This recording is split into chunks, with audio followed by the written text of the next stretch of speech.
కదా బీరకాయ తొక్క దీను మీకు చూపించాను, పచ్చడి చేస్తానని. వేయించాం కదా, పోపు వేసుకుందాం. ముందు పోపు అంతా మిక్సీ పట్టుకుందాం. దీంట్లోనే కొంచెం చింతపండు కూడా వేసుకోవాలి.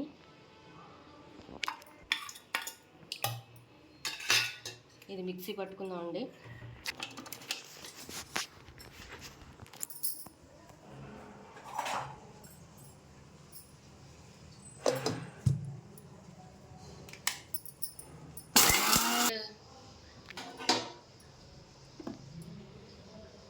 ఇందులో సాల్ట్ వేసుకుందాం.